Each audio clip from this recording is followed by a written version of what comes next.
Hey guys, how's it going? Hope you're doing well. My name is Crown, and today I'm going to read you some very interesting stories that I hope that you're gonna love. And now, without further ado, let's go!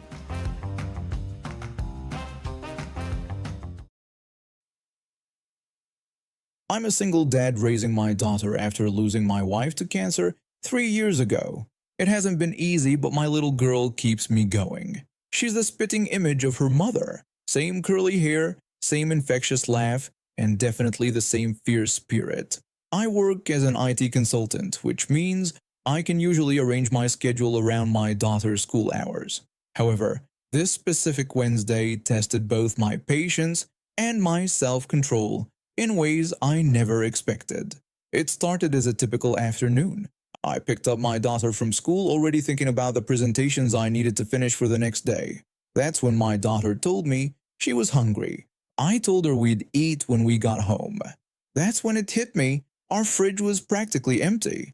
I've been so caught up with work that grocery shopping had completely slipped my mind.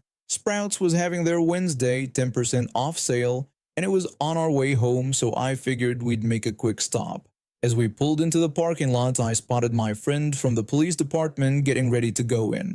We go way back. She actually helped me through some rough patches after my wife passed, but that's a story for another day. I greeted her saying I hadn't expected to see her there. She replied that she was just stocking up before her shift, joking that great minds think alike. After catching up briefly, we went our separate ways in the store. My daughter and I hit the frozen foods first, then grabbed some drinks and headed to the cake counter. Her 10th birthday was coming up and I wanted it to be special. She picked out this beautiful chocolate cake with white buttercream filling and a pink flower on top. $35 seemed steep for a cake, but seeing her eyes light up made it worth every penny. Just as we finished placing the order, my daughter tugged at my sleeve, pointing at the treat aisle. It was our little tradition. Every store visit, she got to pick one treat. But that's where everything went sideways. As my daughter was reaching for some chocolate malt balls, this kid came out of nowhere and shoved her aside. Before I could even react, I heard his mother's shrill voice encouraging her son and praising him for teaching what she called a filthy casual a lesson. My blood was boiling. I spun around so fast I nearly gave myself whiplash. I demanded to know what was wrong with her, pointing out that her son had just pushed my daughter. She responded dismissively, suggesting my daughter should learn to move faster and claiming her son deserved those treats more than what she called my brat. Her son was now dumping handfuls of candy into a single bag, completely ignoring the store's policy about bulk items.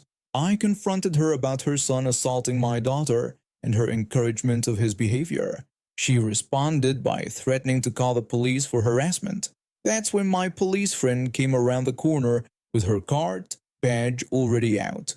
She sarcastically commented on the mention of police, revealing she'd been recording everything and told the woman that she would be the one getting arrested for harassment. The woman tried to claim my friend wasn't real police, but my friend simply challenged her to bet on it while showing her badge. The woman grabbed her son's arm and tried to make a break for it, but she didn't get far. My police friend may be small, but she's been doing CrossFit for years. She caught up to the woman in seconds, taking her down with a textbook tackle that would make any football coach proud. 2 more officers arrived within minutes. The store manager reviewed the security footage and banned both the woman and her son from all locations in our city. She got charged with harassment, attempted theft for her son's bulk candy grab, and resisting arrest. She ended up with community service and a hefty fine. Her ex-husband, who showed up to collect their son, actually apologized to us and promised to address his son's behavior. Turns out she had been filling the kid's head with entitled nonsense during their custody battles. We got our groceries for free that day, manager's orders. My daughter got her chocolate malt balls, plus an extra treat for being so brave. On our way home, she told me something that made all the chaos worth it, that I was her superhero. I've been working at a local pet supply store for about 3 years now. It's a small family-owned shop and I absolutely love it. The owners let me bring my elderly rescue cat to work with me since she needs medication throughout the day. She's a sweet orange tabby who basically lives on the counter near the register, sleeping in her bed and getting attention from customers. Most people adore her, and the owners even put up a little sign saying she's the store's chief morale officer. She's great for business too. Kids love coming in to pet her, and she helps calm down nervous pets that come into the store. She's become such a fixture that some customers bring her little treats or toys. The incident happened last week during what started as a normal afternoon shift. My cat was in her usual spot, drowsy after her medication, when this man walked in. He was wearing an expensive suit and had this air about him like he owned the place. At first, he was just browsing, though I noticed he kept looking over at my cat.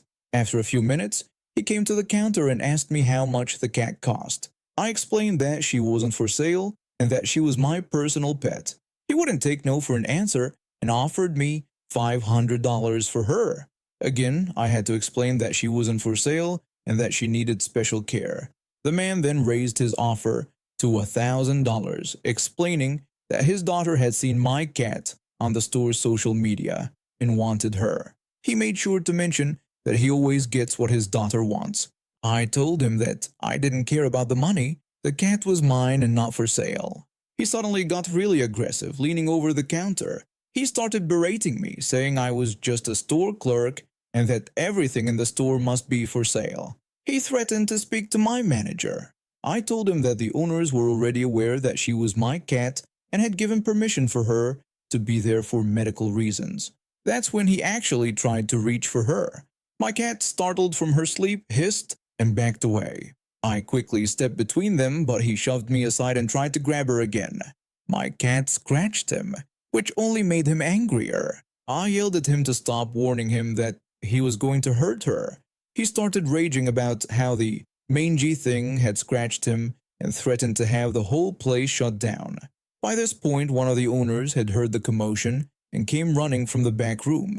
When the owner asked what was happening, the entitled man immediately claimed that my cat had attacked him and threatened to sue.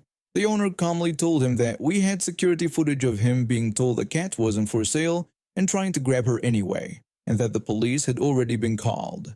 The entitled man's face went pale when he heard police. He tried to backtrack, claiming it was all a misunderstanding, but the owner wasn't having it. When the police arrived, they reviewed the security footage and took statements from everyone. Turns out, this wasn't the first time he'd tried something like this. He had a history of similar incidents at other businesses, trying to bully people into giving him what he wanted. The police arrested him for assault, for shoving me, and attempted theft. The store owners pressed charges, and I got a restraining order against him. Last I heard, he lost his job at some big law firm when they found out about the incident. My cat got extra treats that day and didn't seem too bothered by it all. She was back to napping on her counter spot within an hour. We did make one change though. The owners installed a small protective barrier around her bed area so she can still see and be petted by customers, but nobody can grab her. She seems to like her little fortress of solitude even better than her old setup. I still remember that day 15 years ago when I was just a teenager. At 6'3" and pretty muscular for my age, I was used to people sometimes being intimidated by my size, but I was really just a big kid who loved computers and hanging out with my friends. None of us had our driver's licenses yet, so we'd always challenge each other to find the quickest walking routes to different places around our city. That summer day, I decided to check out a mall I'd never been to before. I had written down directions, but somehow I still got lost in an unfamiliar neighborhood. My mom always taught me that if I ever got lost, I should find a responsible-looking adult to ask for help. So when I saw a woman walking with her daughter, I thought they'd be perfect to ask for directions. I approached them politely and asked them for directions to the mall. The woman simply pointed down the street and told me to go that way. I thanked her and started walking in the direction she pointed. About 5 minutes later, a police car pulled up beside me. 2 officers got out and approached me. They explained they were looking for a tall black man with green eyes wearing a white t-shirt and jeans. I actually thought they might be looking for my friend who matched that description, so I wasn't too worried at first. They asked me what I was doing in this neighborhood, and I explained I was just walking to the mall. When they asked if I'd spoken to anyone while walking, I told them about asking the woman for directions. They made me wait there while another police car pulled up. To my surprise, the same woman and her daughter were in the back seat. I figured whatever misunderstanding had happened would be cleared up quickly since all I'd done was ask for directions. The woman pointed at me through the window and started yelling that I was the one who had tried to rob them.